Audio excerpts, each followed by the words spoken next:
Jemaat Tuhan sekalian, orang tua, saudara, kakak adik, anak-anak, Salam. Ada satu syair lagu rohani, yang bunyinya begini. Sering ku tak mengerti jalan-jalan Tuhan, bagai di belantara yang gelap. Nanti Bapak Mama lanjut. Kalimat ini, sering ku tak mengerti jalan-jalan Tuhan, itu menjadi satu pernyataan yang diucapkan oleh seseorang ketika dia ada dalam satu fase kehidupan yang dia tidak mengerti kenapa dia mengalami itu. Dan kalau mau jujur, pada fase-fase tertentu kehidupan saya dan Bapak Mama, pasti kita pernah mengucapkan kalimat ini. Saya belum mengerti Tuhan bermaksud. Saya belum mengerti kenapa Tuhan buat begini.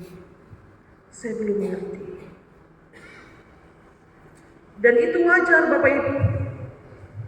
Sebab pengakuan itu membuktikan bahwa segala sesuatu yang kita alami tidak semuanya dapat dipahami maksudnya saat itu juga, karena kita terbatas. Tadinya terang, tiba-tiba gelap. Tadinya manis-manis saja, tiba-tiba datang pahit. Tadinya sehat-sehat, tiba-tiba sakit. Tadinya melimpah, tiba-tiba kekurangan. Pada situasi-situasi yang demikian, kita pasti pernah berucap, saya belum mengerti Tuhan bermaksud.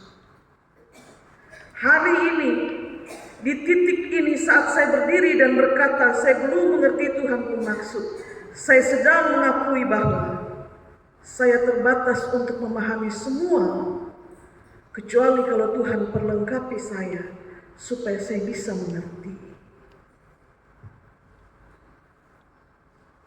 Saudara tahu, kematian Yesus itu meninggalkan banyak sekali pertanyaan di hati dan pikiran para murid. Banyak. Mereka jelas-jelas melihat air berubah jadi anggur. Waktu mereka ada di pesta perkawinan di Kana, mereka melihat. Mereka jelas-jelas melihat seorang lumpuh yang diturunkan oleh 4 temannya dari atap ke tengah-tengah ruangan. Dia pulang ke rumahnya dengan berjalan sambil membawa tilamnya. Mereka jelas-jelas melihat yang kusta itu menjadi sembuh ketika Yesus menjamah tubuhnya. Mereka lihat itu semua, bagaimana yang buta itu bisa melihat. Bahkan mereka melihat perempuan yang pendarahan bertahun-tahun itu sembuh seketika saat dia menjamah jubah Yesus. Mereka melihat itu semua. Dan mereka juga melihat bagaimana 5 roti dan 2 ikan yang mereka kasih kepada Yesus hari itu mencukupi kebutuhan makan 5.000 orang. 5.000 orang dari 5 roti dan 2 ikan. Mereka lihat itu semua. Tapi hari itu mereka juga melihat Dia yang mereka panggil sebagai guru, yang buat begitu banyak mujizat. Mereka lihat Dia mati tergantung di kayu salib. Kontras Bapak Ibu. Di titik itu, pernyataan yang sama bisa jadi keluar dari mulut mereka. Guru, kami belum mengerti ini semua. Kami jelas-jelas melihat yang lumpuh berjalan, yang buta melihat. Tapi hari ini kami melihat Dia tergantung mati di kayu salib. Maka saudara perhatikan bagaimana kabar kebangkitan Yesus itu mesti harus harus diikuti dengan penampakan demi penampakan Yesus. Karena apa? Karena ketidakmengertian kita manusia itu juga mesti mendapatkan pemulihan. Yang sakit jadi sembuh, kita bilang itu pemulihan. Yang lemah jadi kuat, kita bilang itu pemulihan. Tapi hari ini kita lihat satu pemulihan yang lain. Dari ketidakmengertian menjadi mengerti, itu juga pemulihan. Dan penampakan Yesus adalah bagian dari pemulihan yang Dia sediakan bagi setiap jiwa yang memikul ketidakmengertian tentang penderitaan salib dan kematian. Sekali lagi, penampakan itu harus, supaya pemulihan dari ketidakmengertian menjadi mengerti itu terjadi di situ. Supaya mereka mengerti tentang penderitaan salib dan kematian. Karena Yesus bilang, waktu Dia masih hidup, Dia suka mengulang-ulang. Firman itu harus digenapi. Anak manusia akan mati, tapi Dia akan bangkit pada hari yang ketiga. Saudara-saudari yang terkasih dalam Kristus, segala sesuatu yang terjadi tidak selalu kita pahami maknanya hari itu juga. Tidak selalu. Dan ketika saudara tidak mampu untuk memahami jalan-jalan Tuhan, karena engkau terbatas, jangan buru-buru bersaksi Tuhan meninggalkan, jangan. Kalau saudara tidak memahami jalan-jalan Tuhan atau belum mengerti rancangan Tuhan yang sementara kau alami dalam hidupmu, jangan bilang bahwa Tuhan berdiam diri dan melupakan. Dia bekerja dalam caranya dan waktunya yang tidak akan pernah sama dengan cara dan waktu manusia, tidak akan pernah sama. Cara kita memberikan pemulihan berbeda dengan cara Tuhan untuk memberikan pemulihan. Dan kita belajar hari ini. Kalau saudara melihat salib itu sebagai kutukan, kalau saudara masih melihat salib itu sebagai kekalahan, mintalah pemulihan dari ketidakmengertian itu. Bahwa salib itu sesungguhnya dia lambang cinta. Tapi juga sekaligus dia simbol pertobatan dan pengampunan dosa. Kita pakai kalung salib, cincin salib, anting-anting kita ada mainan salib di situ. Di gereja kita diatur, di belakang mimbar harus ada simbol salib di situ. Setiap kali kita melihat salib, kita melihat itu sebagai lambang cinta. Tapi dua hal mengikutinya, ada pertobatan dan pengampunan dosa. Beberapa kondisi membutuhkan waktu untuk menghadirkan makna dari apa yang tidak saya dan saudara pahami. Beberapa kondisi kita perlu waktu untuk bisa mengerti. Dan kebangkitan Yesus yang diikuti dengan penampakan-penampakan itu menjadi cara Allah untuk menyampaikan bahwa makna salib itu, maut sudah kalah di situ. Dan bahwa salib itu tidak lagi bercerita tentang kelemahan atau tentang kekalahan. Salib itu bercerita tentang cinta, tentang pertobatan, dan tentang pengampunan dosa. Kita nyanyi lagu memandang salib Raja yang mati untuk dunia. Saat kita pandang salib itu, kita lihat di situ ada cinta, ada pertobatan, ada pengampunan dosa. Dan itulah yang harus disebarkan ke segala bangsa, dimulai dari Yerusalem. Dan sebelum kesaksian itu dimulai, mari kita perhatikan apa yang Yesus buat. Sebelum tugas menjadi saksi itu dimulai, silakan satu orang baca ayat 45 bagi kita. Lalu Ia membuka pikiran mereka sehingga mereka mengerti kitab suci. Kalau ada kata membuka berarti sebelumnya itu tertutup, begitu ya. Yesus terlebih dahulu membuka pikiran mereka supaya mereka mengerti kitab suci. Saya ulang sekali lagi.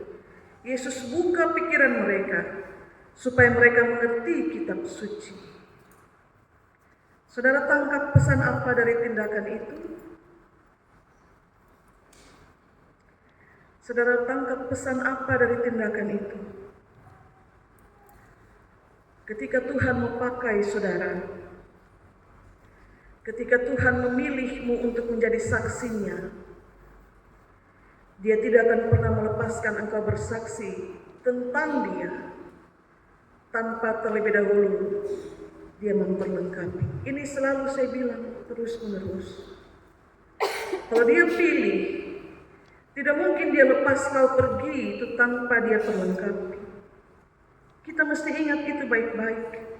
Sekuat apapun seorang manusia meyakini kemampuannya sendiri untuk menyelesaikan tugas-tugas yang dipercayakan kepadanya, dia harus ingat, tanpa kelengkapan yang datangnya dari pihak Tuhan, sesungguhnya engkau tidak bisa berbuat apa-apa. Saya ingat Bapak Eman waktu saya susun ini renungan. Dia dikasih talenta untuk bermain musik ini. Dengan talenta itu, dia menghidupi keluarganya. Waktu saya datang tugas di Getsemani, saya pun keluarga tanya, itu siapa? Kami lihat dia ada di sini, kami lihat dia ada di sini. Dia pergi kemana-mana mengiring musik dan lain sebagainya. Dari mana kemampuan itu? Dari Tuhan. Talenta untuk menjadi kesaksian itu datang dari Tuhan. Kalau pakai kemampuannya sendiri, dia tidak bisa berbuat apa-apa.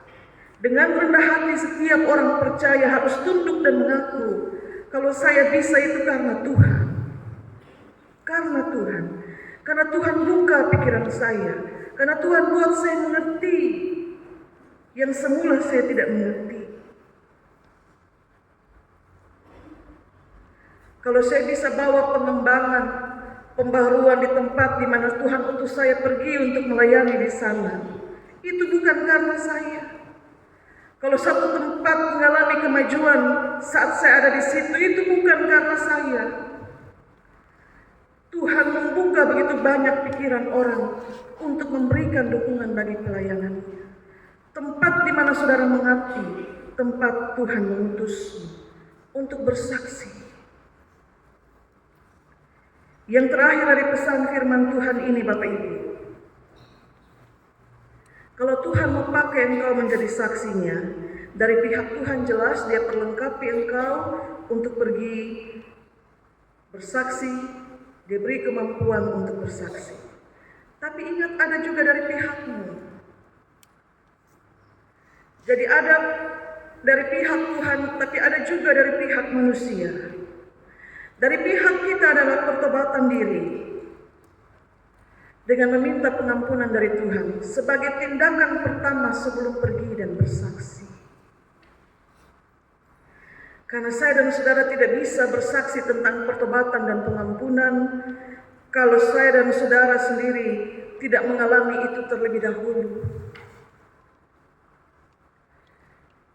Kita menyerukan pertobatan dari mereka yang kita sampaikan seruan kesaksian itu, tapi hal pertama itu harus ada juga dalam diri kita. Dari pihak Tuhan Dia perlengkapi, tapi dari pihak kita buka diri, serukan pertobatan diri sendiri. Pengampunan dosa dimohonkan dari Tuhan, lalu pergilah dengan langkah yang ringan, dengan kelengkapan yang Tuhan sudah kasih, bersaksilah di situ. Ini bukan soal pelayanan bergereja saja. Ini soal hari-hari di sawah, di kebun, di kantor, di pasar, di laut, di sekolah, di perusahaan, di kios, di toko. Kita berdiri dan menjadi saksi di situ. Serukan pertobatan untuk diri sendiri, memohon pengampunan dosa, lalu pergilah bersaksi dengan kelengkapan yang Tuhan sudah beri. Maka sekarang kita mengerti jemaat Tuhan yang terkasih dalam Kristus. Kadang-kadang kita tidak mengerti jalan-jalan Tuhan. Seperti gelap di depan, tidak kita lihat sesuatu apapun. Tapi pengakuan itu akan berhenti saat kemudian Tuhan berkenan membuka pikiran kita dan akhirnya kita memahami. Ternyata Tuhan buat begini waktu itu untuk maksud yang saya lihat hari ini. Ada amin Bapak Ibu? Tuhan berkati kita dengan firman-Nya. Amin.